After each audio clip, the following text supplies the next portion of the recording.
everybody, it's Dave here and Darren's over there. We're your two old bloggers, been blogging publicly about your Minnesota Vikings for over 2 decades apiece. I want to welcome Peter, who's already here, and the wonderful and beautiful Miss Mary. Welcome to the show. And have we got one for you today? We're going to start off with the news that's happening in Vikingsland. There's been quite a bit. Darren has some worries. Then we're going to talk about TJ Hockenson, speaking of worries.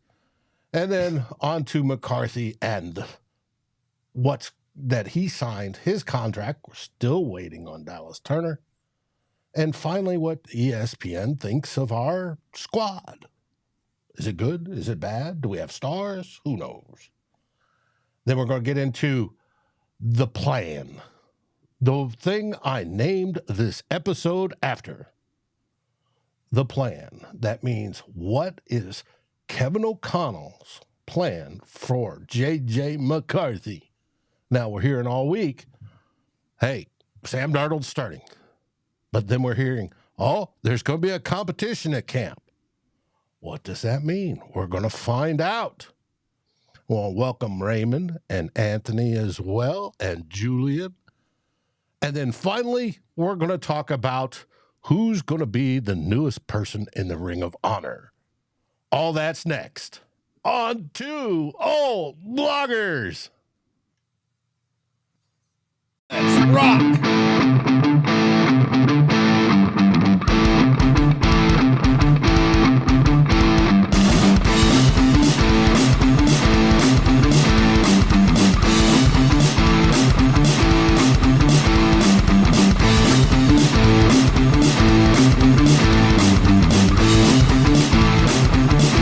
Vikings First and SKOL presents This Week in Vikingsland with Darren and Dave, your two old bloggers.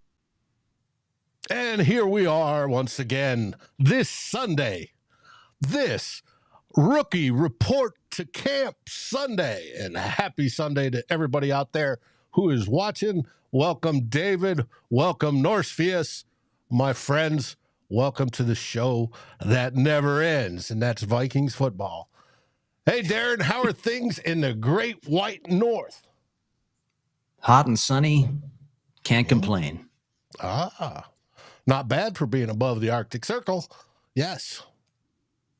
Not bad at all. Would it be, 2 weeks and you'll be back in the winter? Not quite that bad, but yeah, it'll be here before we want it to be. Yeah, I'm sure it will. All right. We've titled this episode The Plan because we want to get into further the words about JJ McCarthy, and I think it's going to be a good one, so stay tuned. But first, we're going to have theme 1 now.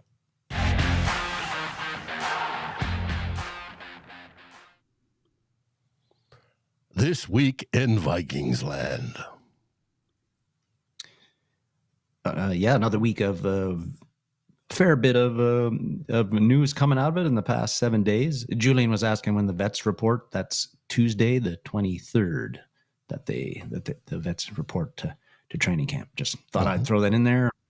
Dave would have got to it before if I didn't. So, but anyway, that's when it is. Afternoon, Dr. Proto. But yes, yeah. Looking at this week in Vikingland and some of the news and notes from the past 7 days, and had related to the Minnesota Vikings. And unfortunately, once again, we had a news that we didn't want to get coming out last Sunday, I believe, that Jordan Addison was arrested under suspicion of driving under the influence. Of course, innocent until proven guilty and all that sort of stuff, but not a great look, especially when you look at, of course, what had happened with Kyrie Jackson just a week earlier, and you and Tyler Fornes on the Real Forno show got into that earlier this week, so I don't want to go over old ground, but I did want to touch on it a bit. And again, if it's, and you were researching what the potential suspension lengths could be if it happened, Dave. I think with alcohol, it could be potentially 3 games. Of course, that's always The NFL seems to be never completely consistent with these things. It's kind of like they put in they pick it out of a hat, I think, sometimes, and then Goodell slaps down the punishments. But alcohol likely it could be 3. If it's weed, I'm not really sure how that would play into it. We're not sure, but considering that this is Addison's second arrest related to vehicles in 2 years or in a calendar year. If the suspicion of driving under influence turns actually to be driving under the influence, I think the NFL is going to come down with some sort of suspension on Jordan Addison for this for sure. And that ain't great because, we've talked about how the Vikings offense and how dangerous it can be with Jefferson and Addison in there. But if Addison is suspended to start the season for any length of time, we're assuming that TJ Hockenson is also not going to be available for the first how many games of the season. So all of a sudden, this dangerous offense with multiple weapons, if it's without Jordan Addison and TJ Hockenson, that is not a good thing. Justin Jefferson is going to ball out no matter who's around him. He's going to be effective, but the Vikings offense that had Justin Jefferson, Jordan Addison, TJ Hockenson, and Aaron Jones with them is, it looks a lot different if you're starting the season with Justin Jefferson and Brandon Powell and Robert Tonyan and maybe Jalen Naylor or Trent Sherfield as your 4 main receiving options. That is, quite a bit of a difference, quite a step down, I think, in talent.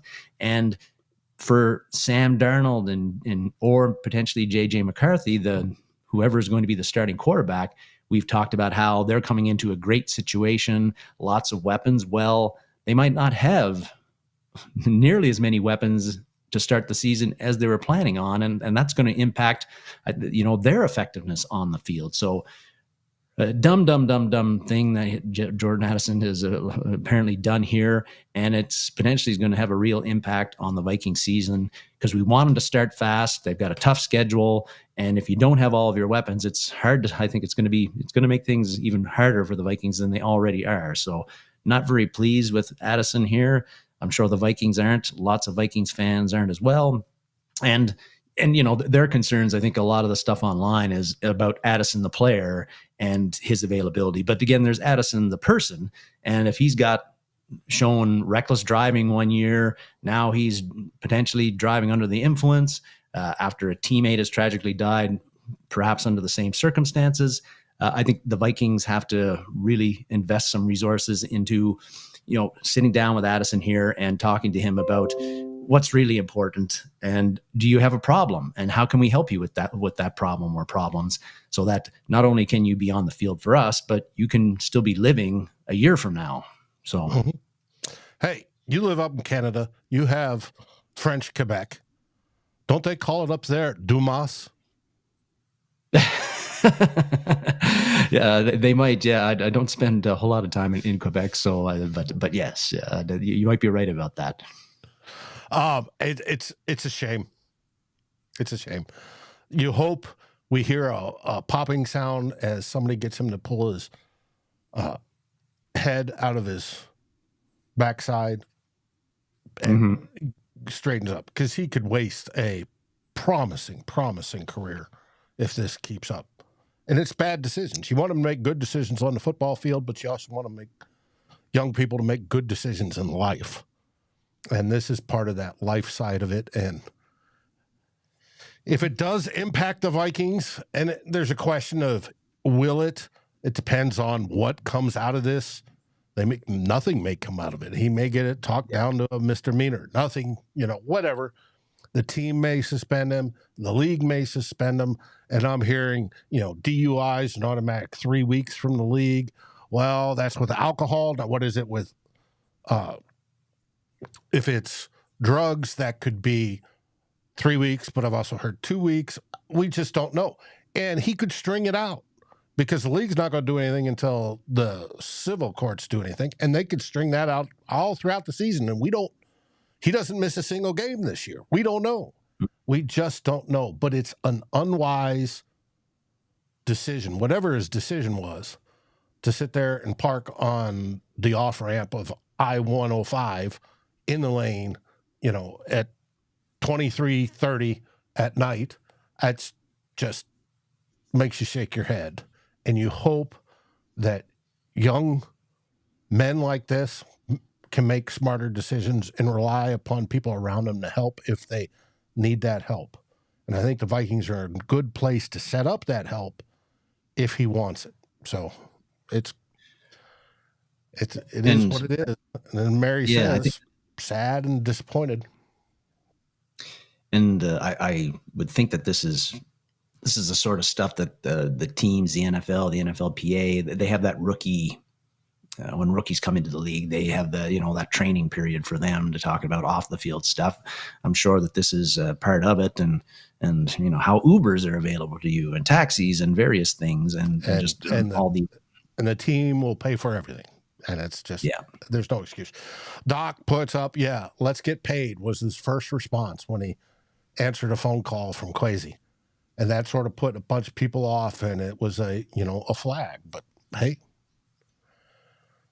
Hopefully he figures it out. Players have. We have, Hall of Famer Chris Carter that did, but it took him getting fired before he did. So I don't know. And hopefully, the worst case that he gets somebody else killed or himself killed, nobody wants that. So hopefully he smartens up quick. You don't want a Kyrie Jackson situation or a Henry Ruggs situation for sure. So there's the on the field stuff there, and then there's the off the field stuff, and Addison himself. And I don't remember there being really any. We didn't hear of any during the draft process of any character concerns with Jordan Addison, as far as I can remember. But they seem to have cropped up a little now. You were 23, 24 years old at one time, Dave. I was, and we've done some things that we weren't pro football players, so we did some things that fell under the radar, perhaps. I know I did. Well, it was a different time too. And I was in the military at that time, and that was different. You mature a little bit differently. So, but when the stakes are as high as they are for pro athletes like Jordan Addison, and the amount of money that he could be making, he already is making, but potentially could be making beyond this, is setting himself up and his family for, just setting themselves up greatly in the future to not have to worry about financial issues. He has to be very careful here. He's got 2 strikes on him already, and you don't want a third or fourth. Yep. Certainly the Vikings don't. Yep, I agree 100%. All right, that brings us to the next section, and I don't know if you guys heard that, but there's a little bit of thunder overhead because we're about to get some thunderstorms here in Austin, Texas. All right, on to the next one, which is JJ McCarthy signed his contract.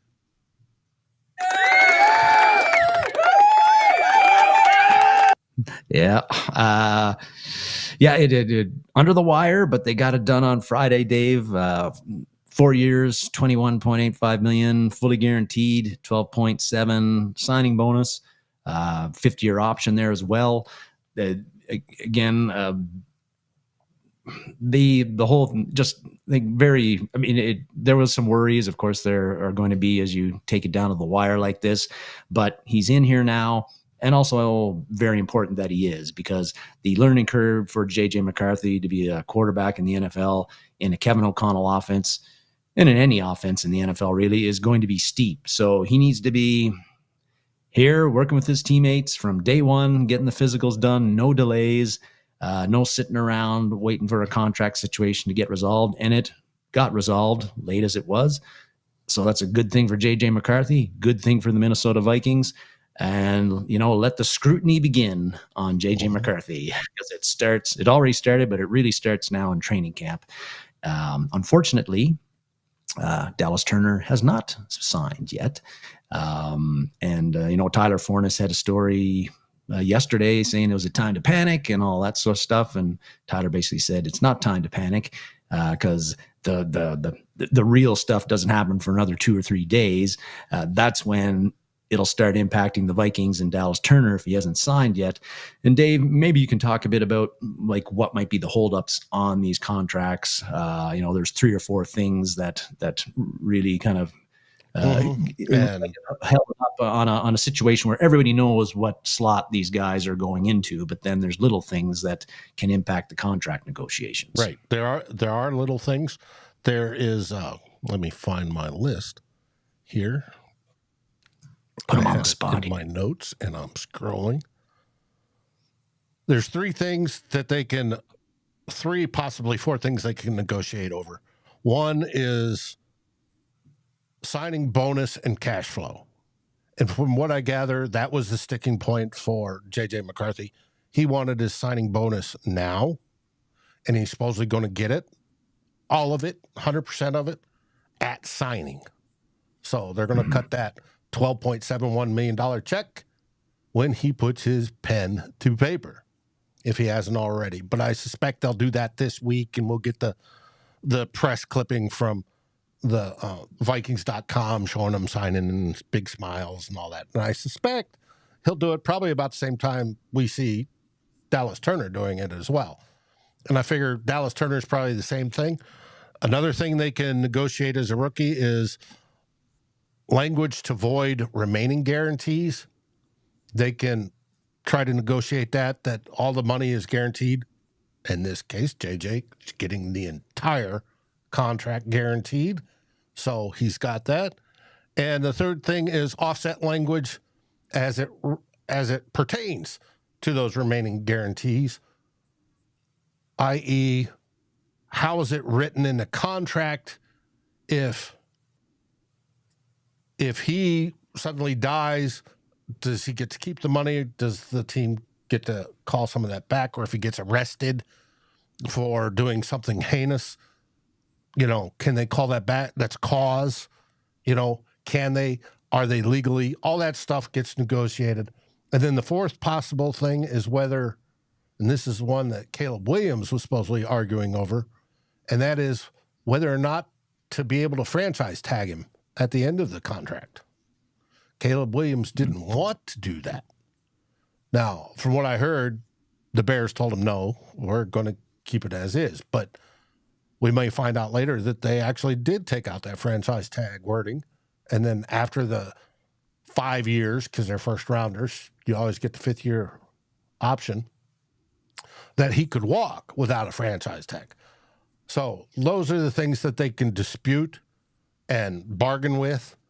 And that's what's going on with him. And Dallas Turner obviously is falling into the same boat as JJ McCarthy. I'm sure it's about those guarantees up front. I don't think either one of them's caring whether it's franchise tag or not, but we'll see, especially for a quarterback, because you can make more money without the franchise tag than on the franchise tag. So I understand that one, but for a defensive rusher, edge rusher, it's probably a wash.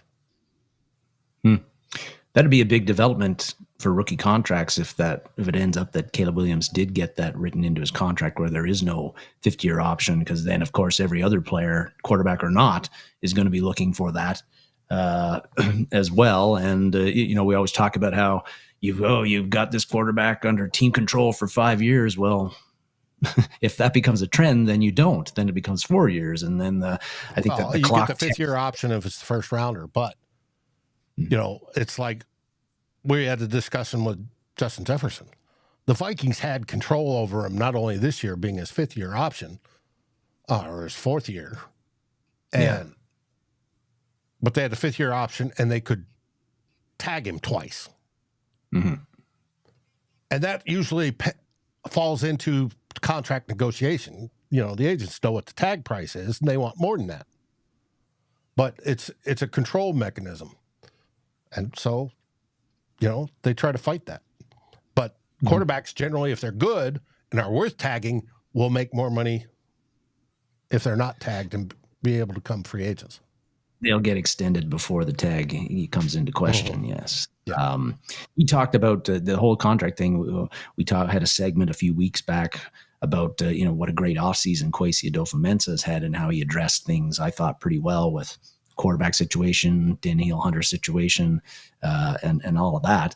But it is his job to get these first rounders and every draft pick under contract in time for training camp. And in the case of Dallas Turner, that has not happened yet. So a little bit of a nick on his record right at the moment, although it may not end up being meaning very much if Dallas Turner signs tomorrow or the next day.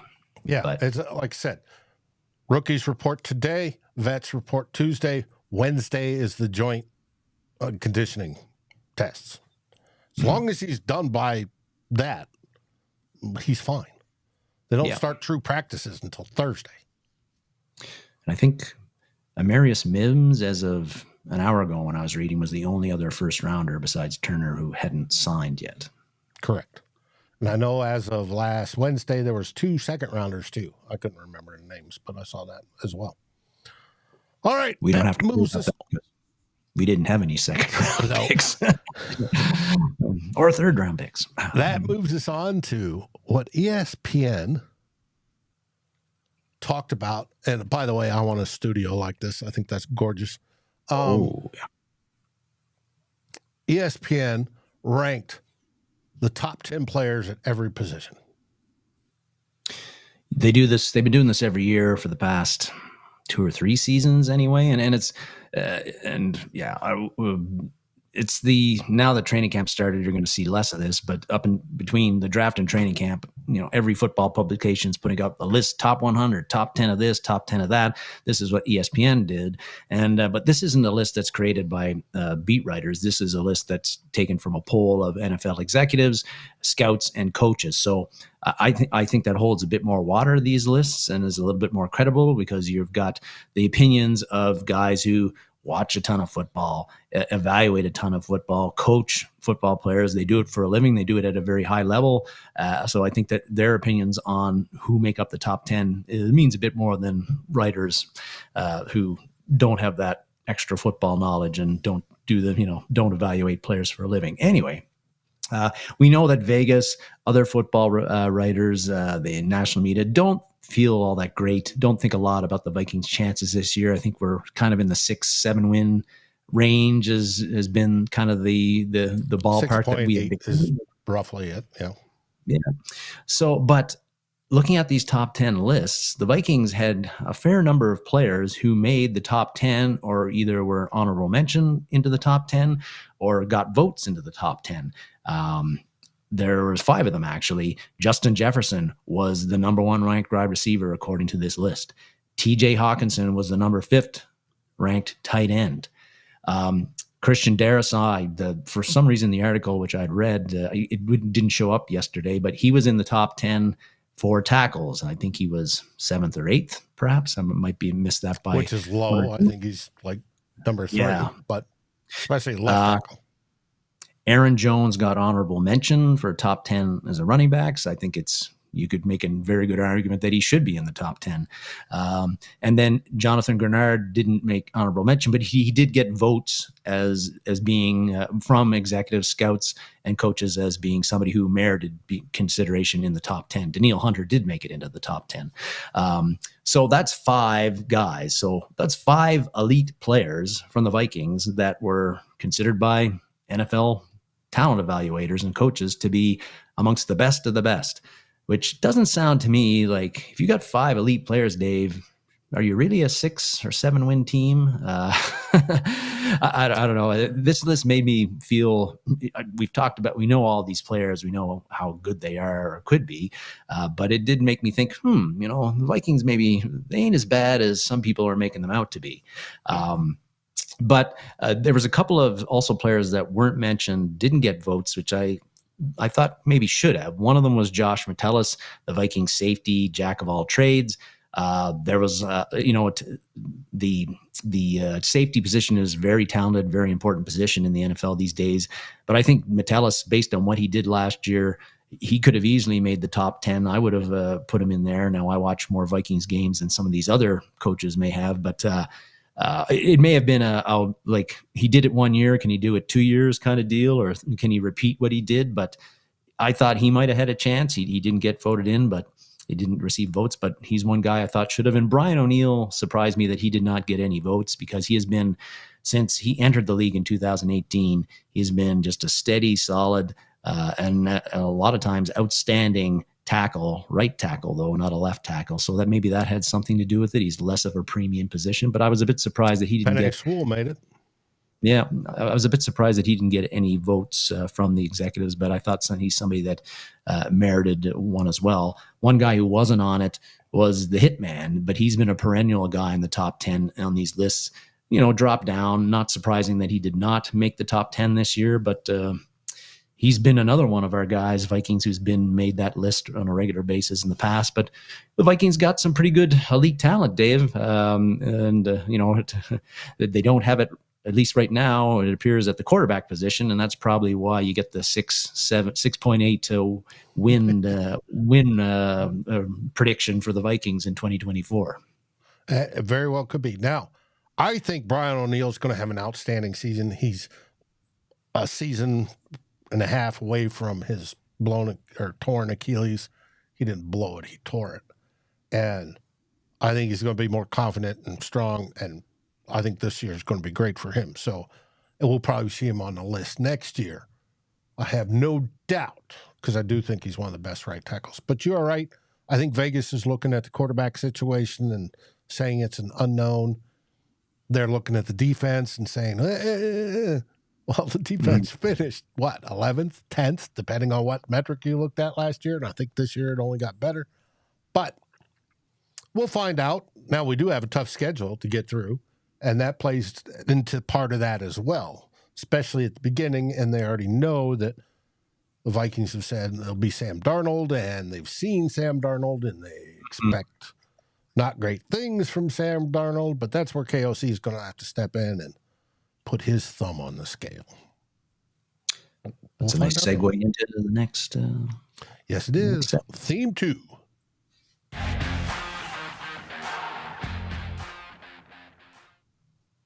And for theme 2, let me expand this real quick. Turn on. Boom. There we go. More ESPN. Yeah.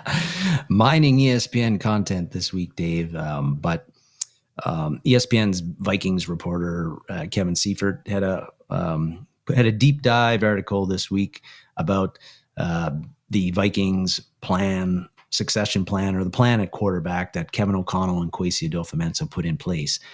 And if you haven't read it, I think you should. It's well worth your time. Gives a pretty good overview of how Kevin O'Connell and particularly Kevin O'Connell, but Kwesi Adofo-Mensah as well, approached the whole quarterback problem that the Vikings had. And so I thought it was pretty enlightening, and I wanted to touch on that as well, because I think it bodes well. What they've done bodes well for JJ McCarthy's future in the NFL and with Minnesota, and bodes well for the Vikings overall franchise future for the next 10, 15 years. But, I thought, again, very good piece. I think that, it was a story that looked at, I think that, that one of the key things about it was that, it was a 2-year process from when Kevin O'Connell got the interview process with him, with Kwesi Adofo-Mensah. It went from there until they drafted JJ McCarthy. And, the North Star, the thing that really colored that whole plan was the fact that the Vikings felt it was pretty likely that they were never going to be, at least in the next couple of years, in a position where they were going to have in a draft position where they were going to be in the spot where they were going to have the pick of the top college quarterback prospect in the draft, like what happened with the Bears this year. They were never going to be in that position. So they needed a plan that was going to be good enough and multifaceted enough that it could succeed no matter who they ended up picking as the quarterback of the future. And so, I think that there's some of the things in the article, I think that are well known, have been talked about before, where they held private workouts with McCarthy and the other top prospects, where they taught them a series of Vikings plays, and then they had those quarterbacks run them with their college teammates. They wanted to get away from the scripted workouts and get the prospects out of their comfort zone, really. That's been out there. They paid close attention to how McCarthy and the other prospects they visited interacted with their college teammates and how their teammates interacted with them. So we'd heard about that. They'd asked McCarthy and the other prospects to take the Viking coaches and executives to their favorite place to eat. They wanted to see how the prospects treated the staff. They wanted to see how the staff reacted to them. So they were looking for more than just what they were doing on the field. They wanted to trying to mine stuff about their personality and how they might be as a teammate and how they would work with the culture that the Vikings have built under Kevin O'Connell and Kwesi Adofo-Mensah. I think that we also know that they had the private workouts with Drake May, Michael Penix, Bo Nix, and Jaden Daniels, as well as JJ McCarthy.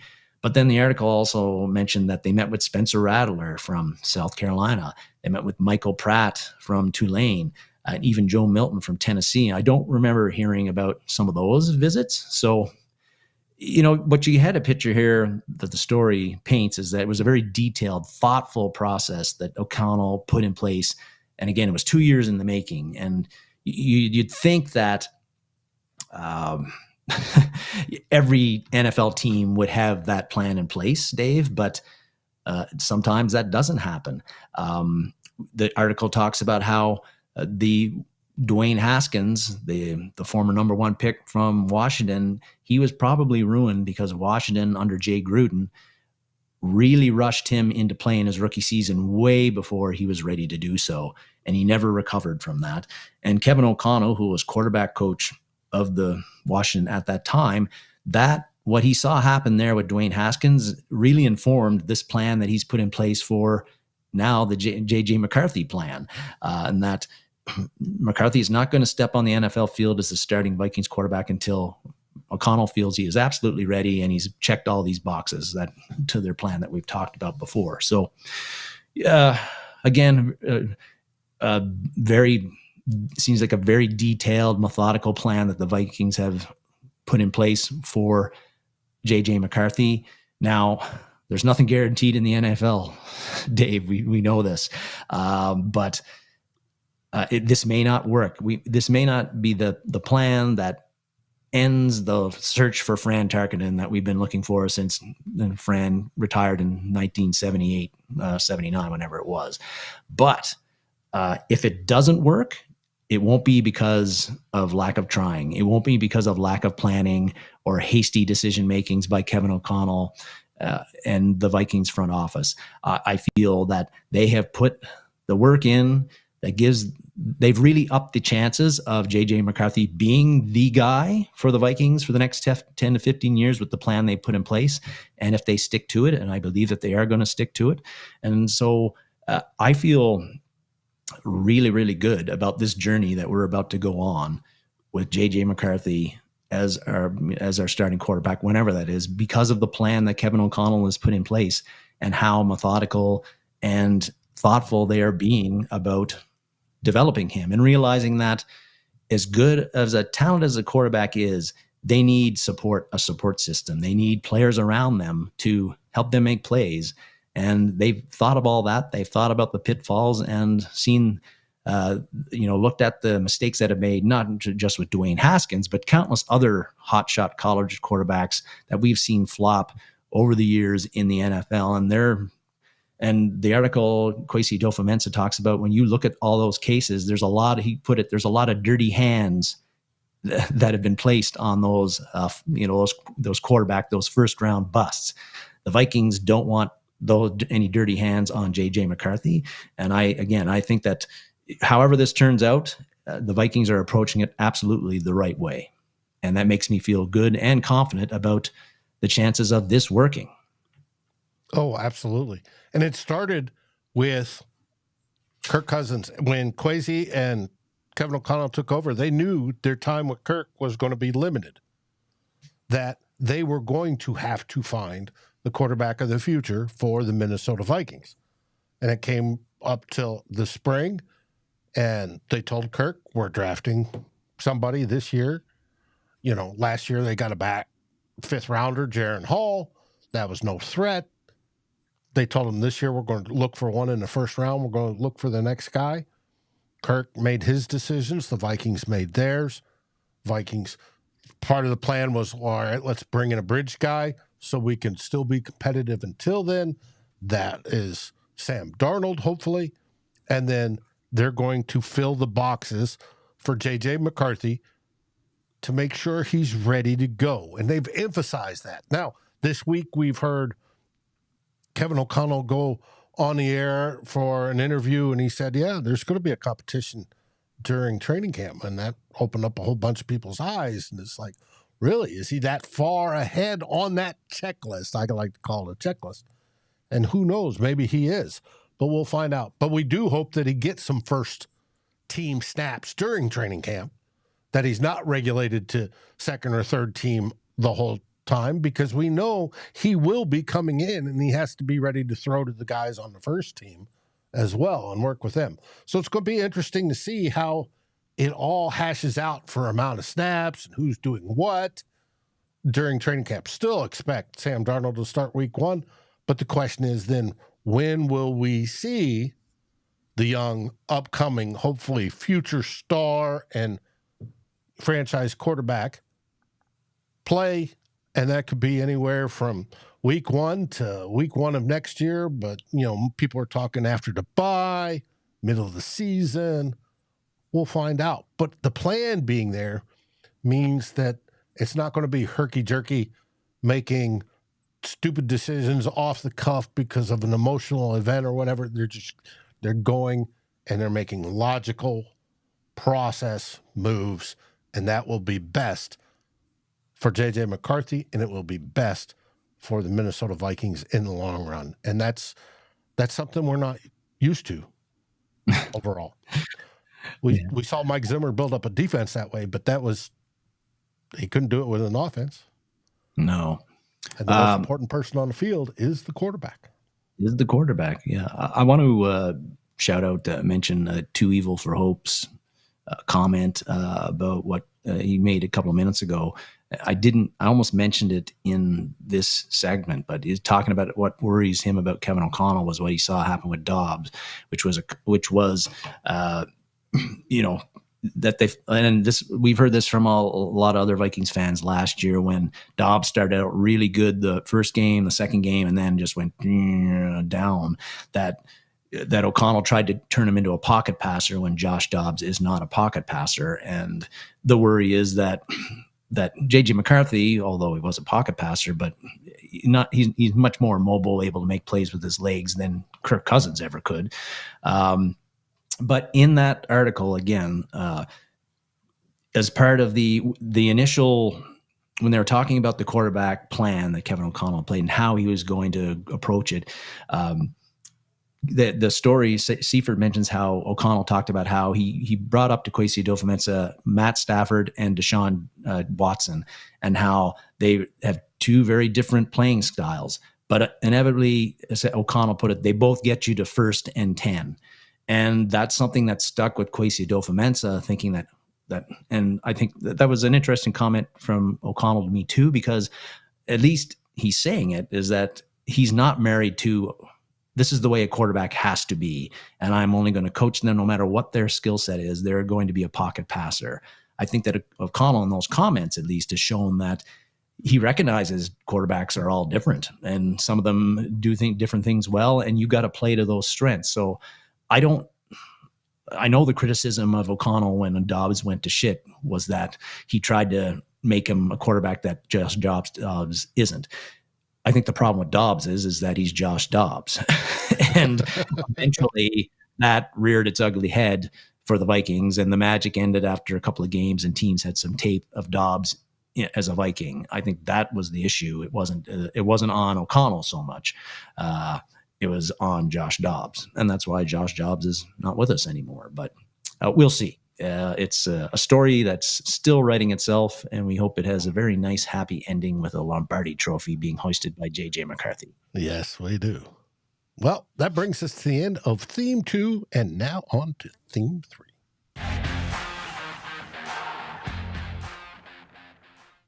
Speaking of happy, It was announced this week that Bobby Bryant is being inducted into the Ring of Honor. Yes, indeed. Ring of Honor. I'm going to press the applause here again. Well, Darren using the sound effects today. But yeah, it's going to be happen September the 22nd. When a home game when the Vikings face the Houston Texans. Bobby Bryant is going to be inducted into the Vikings Ring of Honor. 28th Viking that will be in the Ring of Honor, I believe, if I read that right. So big congratulations to Bobby Bryant. Well deserved. I ask why it took so long because, when Viking fans, especially fans that are your age, Dave, a little bit my age, you're a bit older than me, some of them who are older than us, hopefully who also watch this show. But when they think about those Vikings, those dominant Vikings teams in the late 60s and the early to mid 70s, and the defenses, the purple people eaters that really were the driving force on those teams, you always mention Carl Eller, Jim Marshall, Alan Page, of course, Gary Larson, who's in there too. Sometimes Matt Blair, although he was more mid-70s guy, but those are the names that come up. Paul Krause, of course. Bobby Bryant was every bit, I think, as integral to those teams and their success as any of those guys. And now, I didn't get to watch Bobby Bryant play very much because I was pretty young when in his salad days with the Vikings. You probably remember him a little bit more than me. Not a whole lot, but yes, he was there when I was a kid. And, and can you imagine that in the backfield? You got Krause and Bobby Bryant. Yeah. 130 some interceptions. That front line and the linebacker, that defense had to be terrorizing just to anybody that had to play it. It was. But yeah, like for me, like Carl, when I think of the great Vikings cornerbacks, I always think of Carl Lee first. And usually Xavier Rhodes second, but I saw Carl Lee play a lot more than I ever saw Bobby Bryant play. But Bobby Bryant has to be the best Vikings corner there's ever been. He's actually the first Vikings corner inducted into the Ring of Honor here. 51 interceptions, Dave. 13 fumbles created, 14 fumble recoveries. Always making big plays, like the block field goal he returned for a touchdown in the NFC Championship game against the Los Angeles Rams in '76 that completely turned what looked like a short touch, at least 3 points for the Rams at the beginning of that game into 7 points for the Vikings. Like Bobby Bryant was doing that all the time when you read about what he did. And again, greatest Vikings corner in greatest corner in Vikings history has got to be, again, just really pleased that he is being recognized for what he did. And I was just looking before the show, the little video, the Vikings website had up on him, and Alan Page is there, Fran Tarkenton was there, Bobby Bryant was there, and Fran Tarkenton just talking about how, much like what we were just talking about, how Bob Bryant was as good a player on that Vikings defense as there was. And he said, and as Fran Tarkenton said, and we had a lot of really great players. So giving it up for Bobby Bryant. Wish we had a guy like that on our defense right now. Yeah. Well, maybe one will develop into it or be inspired by seeing, the highlights of Bobby Bryant. And I'm sure the Vikings will do up a film clip highlights to throw on a big board for when he gets inducted. And hopefully some of our corners take it to heart.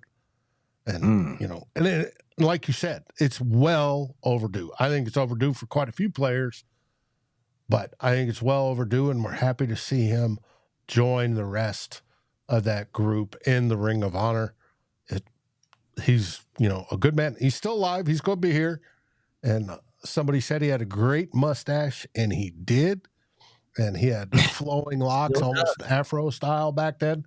And it was awesome. Norsefius got his autograph back in 1980. Yeah, it was cool. It was one of those guys that we grew up with, and it was awesome to see. So I'm happy for him, and I think it's a great deal. And Vikings, please, when they have the Ring of Honor, get a win. Yes. Every time they induct somebody into the Ring of Honor, they lose the game they're playing. Yeah. And don't play all that well. So play well and beat the Texans, which will be a very, very tough game, as we know. Yes, it will.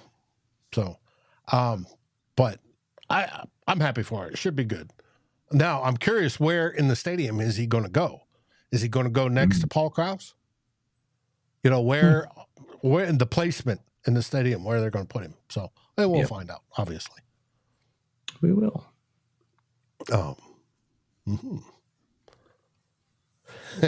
Yeah. Gary, you're right. It was a whole team effort. Absolutely whole team effort. And that defensive pass rush was something else. Mary says Carl Eller's coming to Sioux Falls. Good for Carl. Hopefully you'll go and visit him, talk to him. So we'll see from there. Well, that brings us to the end of the show. Like I said, we got Rooks reporting today. We got Vets reporting on Tuesday. Wednesday, we have all the condition drills. And then starting Thursday, we should be full into, getting reports from the beat writers that this and this and this happened. And then, of course, we'll get into the 27th, I think, is the first day of training camp where the public gets to go in there and watch.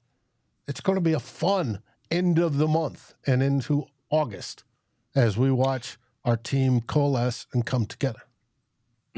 Yep. And can't wait for it, and can't wait to hear who's shining, who has been noticeable, how's McCarthy looking, how's Darren looking. It's all it's just great intel that we get, and really look forward to it, because we just don't know how the Viking season is going to go, and we don't know how some of these players are going to handle their new roles and responsibilities. And training camp is where we start getting some of the answers to some of those questions.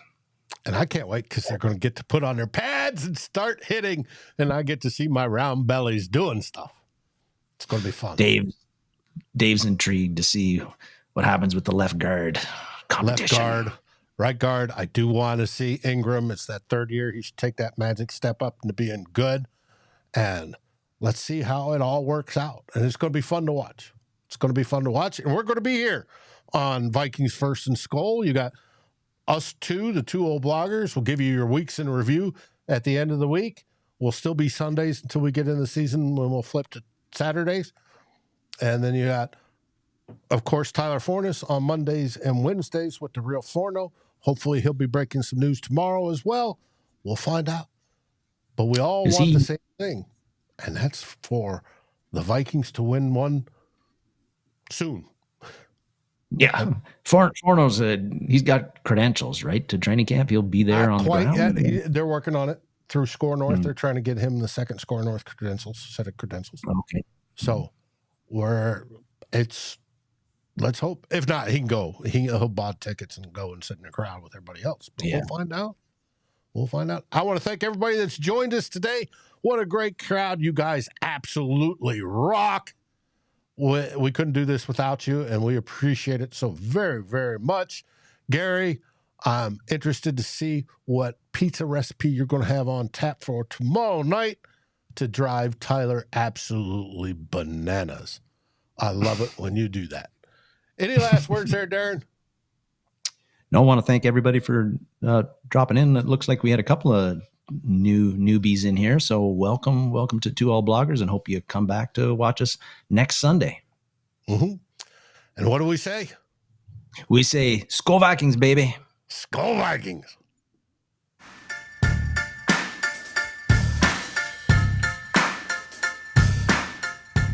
Like, subscribe, and ring the bell, and rate us on your favorite podcast aggregator.